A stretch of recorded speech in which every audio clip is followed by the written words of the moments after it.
I'm Uri Geller, and this is my legacy.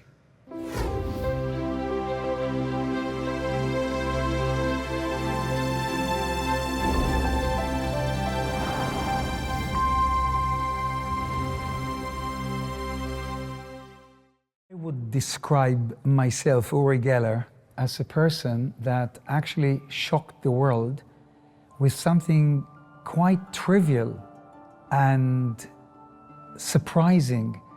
You see, I always say that the secret of success is originality. And I came up with something original, something that was never seen before.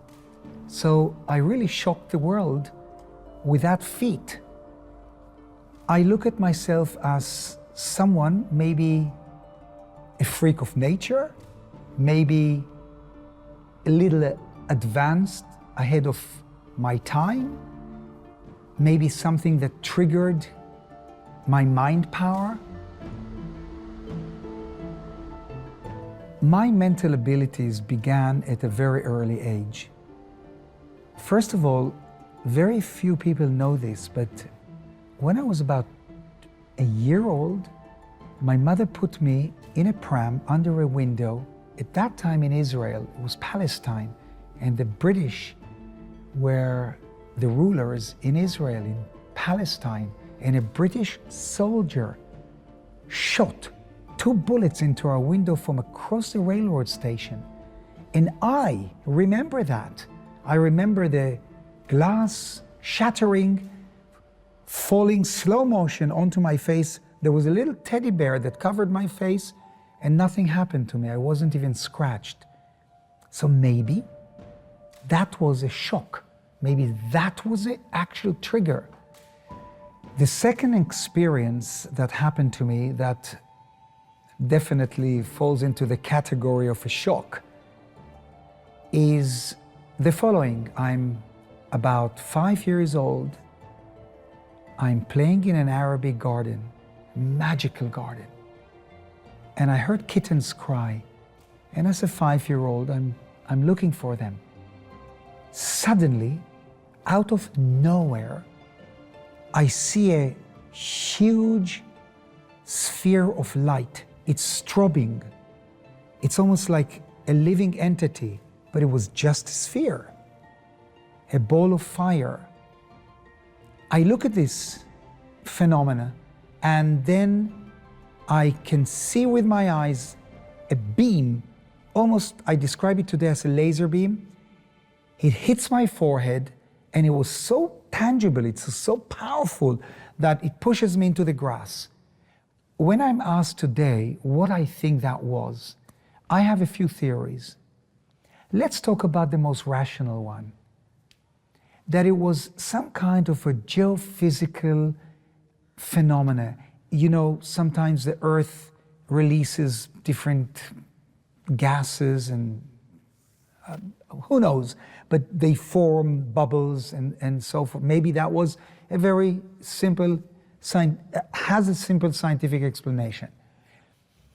Next theory, that it could have been a spiritual encounter, something to do with religion maybe, something to do with my belief system, something that I created with my mind, but it was tangible, it was there, I could touch it. The third theory is the most far out one, that I really had an alien encounter. I did not see an alien being. I didn't see the grays with the big eyes. I saw the sphere.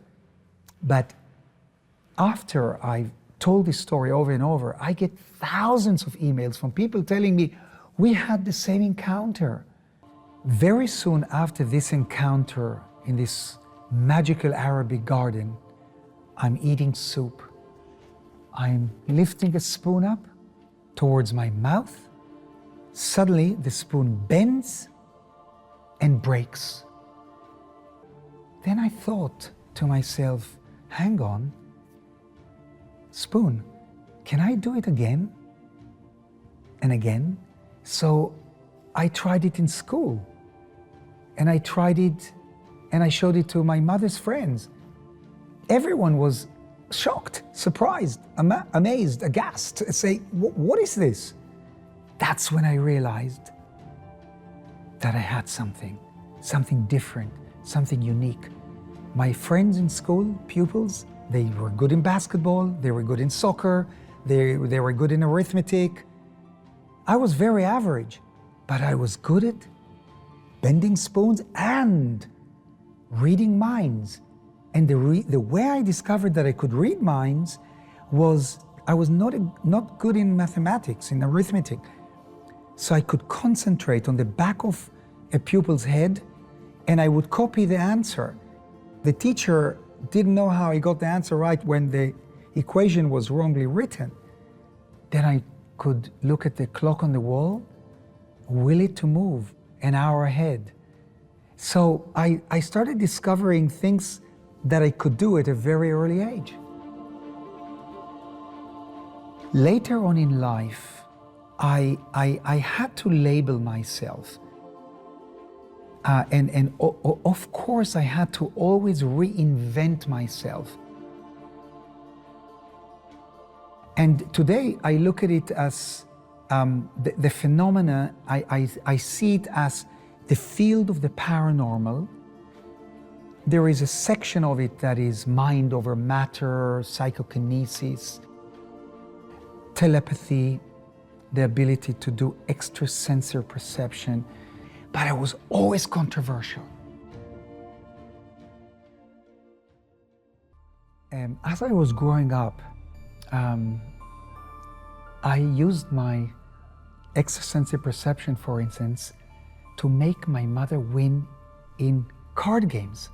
She would take me to a little card club, she would play Remy, and I would sit next to her and I could look at the cards of the other players, which obviously you can't see, but I always knew, I detected who had the joker or who had two jokers, and I would kick my mother's leg to tell her which person had the joker.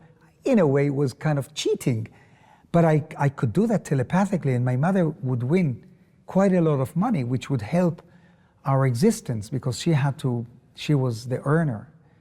And in the family, my father wasn't around. Then my parents divorced, and my mother married a Hungarian Jew who lived in Cyprus. I was 11, didn't know English. So I left Israel, and suddenly a whole new culture opens up, different religions, Turks, Greeks. The British also occupied Cyprus at that time. We're talking about 1957. And my school was called Terra Santa College. It was up on a hill, and around the school there were hundreds of caves. And we would go down into the caves to explore. And I remember on a few occasions, we got lost, and I would use my mental powers to lead the kids out of the caves. So I would use these abilities in different areas. I don't know what it was. Maybe it was dowsing, maybe it was using my extrasensory perception waves, almost like a sonar. Now, my stepfather died a year after my mother married him, and we left running this little hotel which had 14 rooms. The Mossad, the Israeli Secret Service, discovered that we're from Israel, and they turned this hotel into a Mossad safe house. And there would be Mossad agents, spies, they would check in, and from there they would go to spy, in Syria, Egypt. One day I approached one of these agents, I must have been 12. His name was Yoav Shacham, and I told him, Yoav, you're a spy, aren't you? He was, what? What are you talking about? How do you know? Why are you saying these things? To make a long story short, I became, at 12 years of age, a spy for Israel. I said before that the secret of success is originality. And there's nobody who did spoon bending before me. And how did that come about? very interesting.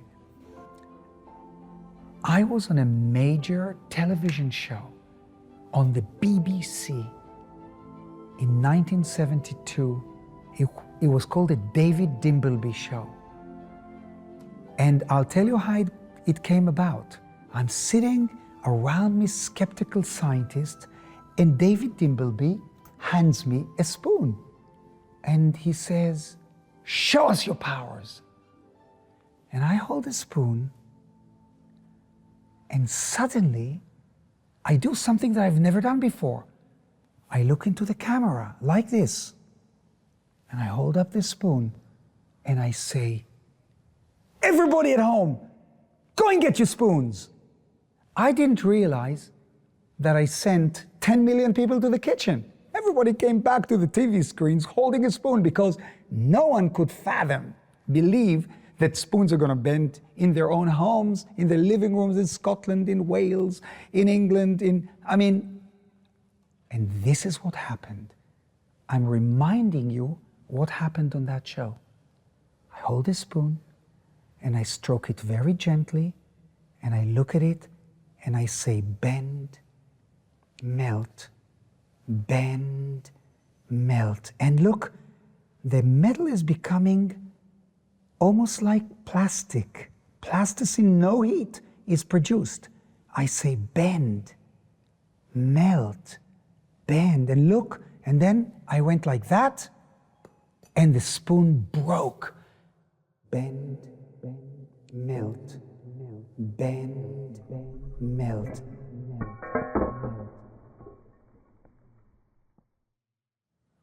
Do you know what happened the instant the spoon broke on the BBC? The BBC's telephone system blows up.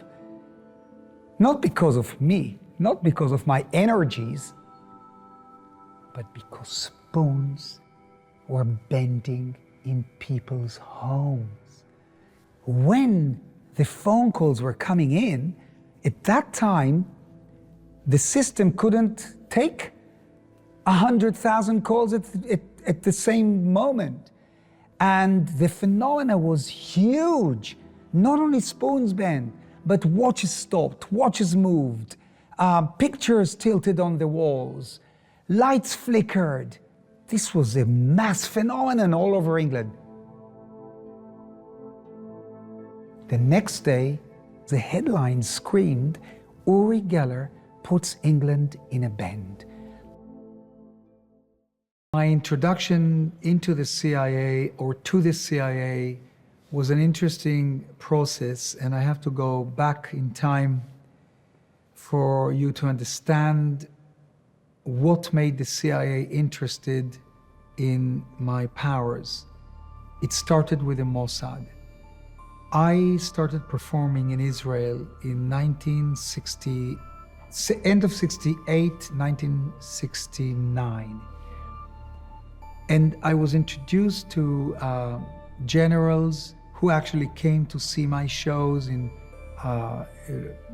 house parties, in private parties, and so on. And everyone was amazed, and I was approached by a general, and he asked me, "What else can I do with my mind?" This is a segment of my life that I cannot really talk about, but I can tell you that I worked for Mossad. The information I used to bring back to Israel's secret agency was so precise that they wanted to know how I do it. How does the human mind, how does it create a possibility, a doorway, for me to be able to bring information that otherwise they couldn't? The Mossad decided that they don't have the ability, the computers, the electrodes, the scientific departments to study Uri Geller.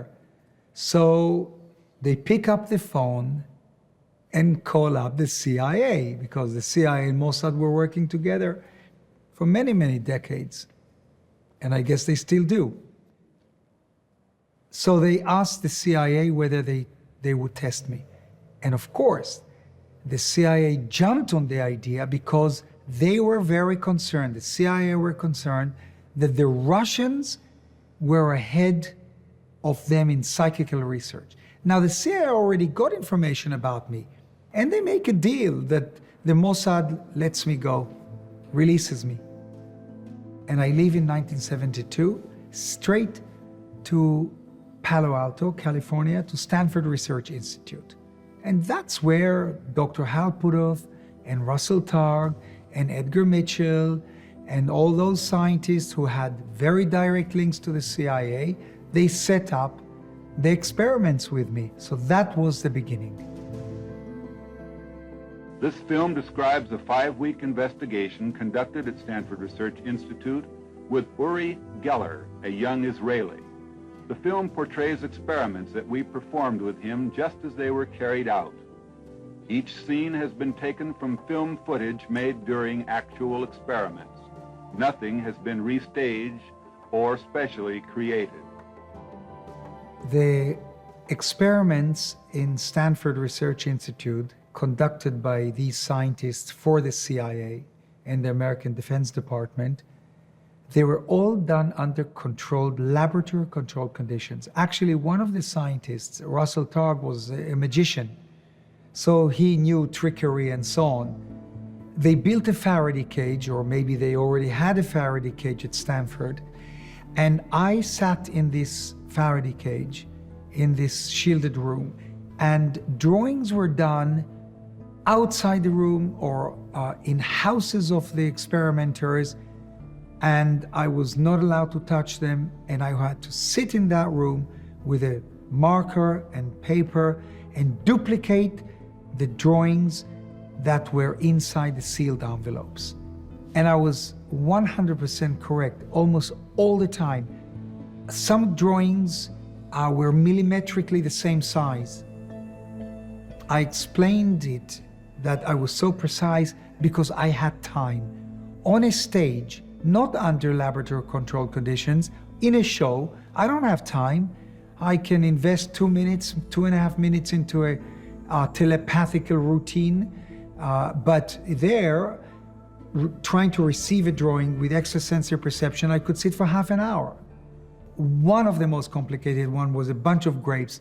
They drew 24 grapes, I got 24 grapes. If you measure the size of the grape, it's the same size, really incredible. Then they had very different drawings like the devil, which strangely enough, call it religious-wise, mentally, I couldn't get the devil. What I did get are the 10 Commandments, planet Earth, and a trident that the devil was holding. I'm mystified by that. There was another drawing which wasn't done by human beings. A computer, which probably was at the basement of Stanford Research Institute, picked out a word out of a dictionary, I believe, that's to the best of my recollection, and it drew a kite with a tail, and I got it. I got the kite, and they were amazed. Now, while these experiments were going on, I managed to affect the computers in the basement of Stanford. The rumor is that I erased computer tapes, and that's when the CIA say, what? He can erase computer tapes with his mind. And then I did experiments with floppy disk, where I put my hand over the floppy disk, because there were floppy disks then, and I would erase the information. This was vital for the CIA, because later on I did erase computer tapes that KGB agents were taking out of Mexico City with secret information. I'll talk about that in a moment. But one very well recorded incident that happened inside Stanford Research Institute in Palo Alto, California, where scientists put a weight on an electronic scale under a bell jar, so nobody can say that I blew on it or I moved it, and under charts that measure movements precisely. I made that weight lose weight. I levitated probably, and it's all under controlled conditions. And then this is amazing. We took a break from one of the experiments, and I think it was Hal Puthoff, who is a physicist, and Russell Targo took me to the canteen of Stanford Institute. And I was eating ice cream, and I put a scoop of ice cream into my mouth. And I feel something metallic in the ice cream, so I spit it out onto the table. And Edgar Mitchell, the astronaut, picks it up and he says, "This looks very familiar to me." It was an arrowhead, a broken off arrowhead. As we walk in the corridor of Stanford Research Institute, we all hear a clang on the wall, back, back, back. And on the floor falls the second half of that object that I found in the ice cream. And Ed picks it up. You know, Ed walked on the moon. He puts it together and he says, "Oh my God, this is my tie pin. I lost it years ago on a beach in Florida." Wow, a genuine dematerialization. Here's another double-blind experiment in which a die is placed in a metal box, both box and die being provided by SRI. The box is shaken up with neither the experimenter nor Geller knowing where the die is or which face is up. This is a live experiment that you see. Geller guessed that a 4 was showing. You will note that he was correct, and he was quite pleased to have guessed correctly. We decided at the outset to carry out the die and box experiment until we got to 1,000,000 to 1 odds, at which time the experiment was terminated. Out of 10 tries in which he passed twice and guessed 8 times, the 8 guesses were correct, and that gave us a probability of about 1 in 1,000,000. We would point out again, there were no errors in the times he made a guess. One scientist called Kid Green, who was, I think, the head of the scientific department of the CIA in Langley, Virginia, Puthoff told Kid Green that I can see things from afar. And Kid Green's reaction was, "No, he can't." And Hal told him, "Yes, he can." And Kid Green says, "Well, where is Uri Geller?" And Hal Puthoff says, "Uri is right here." Now, you must understand, this is way before Skype and FaceTime and mobile phones. This is all, you know, the old-fashioned black telephones. And Kid Green says, "Well, okay, Uri." I got on the line with Kid Green. By the way, while all this is going on, I still don't know that this is CIA stuff. I think this is some colleague, scientific colleague, in the Washington area. And I picked up a book, which is the same book that I had on my desk at the time of this phone call many, many years ago. This book is a collection of medical illustrations of the nervous system. And I had it on my desk at the headquarters building because I was using it for part of my work.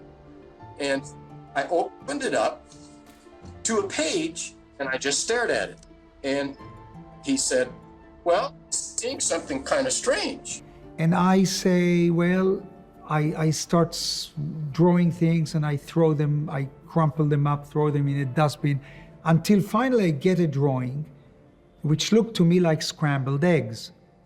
But very, very strongly, I had the word architectural come into my mind. Architectural or architecture. So I write it on my drawing above these scrambled eggs that I drew, the word architecture.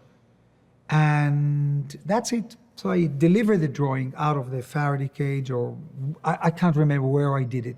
All I know is that I was on the phone with someone in the Washington area, with a scientist.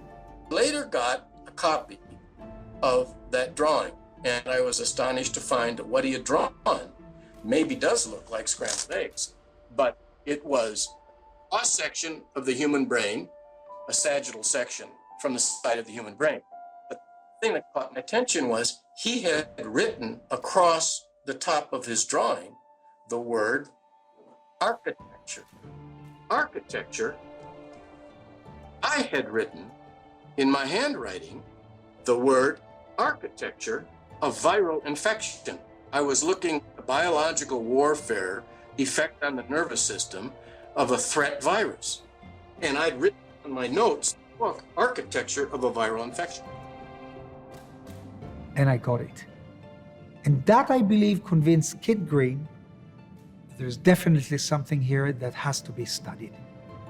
And I think that a lot of money was released to study paranormal research, psychic research, and to set up remote viewing research. One experiment, and I want to make it very clear that I'm not going to name the intelligence service that asked me to do this. They took me to a laboratory. It was white-walled. And in the middle of this room stood a living pig, a huge pig. And the scientists, two of them, looked at me and said, okay, we're going to go out for coffee. By the time we come back, we want the pig dead. We want you to stop its heart. I was shattered, shocked. I mean, I love animals. And that was one of the points of me breaking away from science. This was important for me to say, because I never accepted dark missions. I never accepted black missions. But if you put two and two together, maybe they wanted me to stop the heart of Andropov, who was the head of the KGB. Who knows? They wanted to see if the human mind could stop a heart. And why a pig? Because a pig has a very similar heart to a human being. Some missions, or most missions, I can't even talk about, because CIA wasn't the only secret intelligence. There was MI5, MI6, list goes on. Now, believe it or not, they wanted to see if my mind can trigger a nuclear weapon.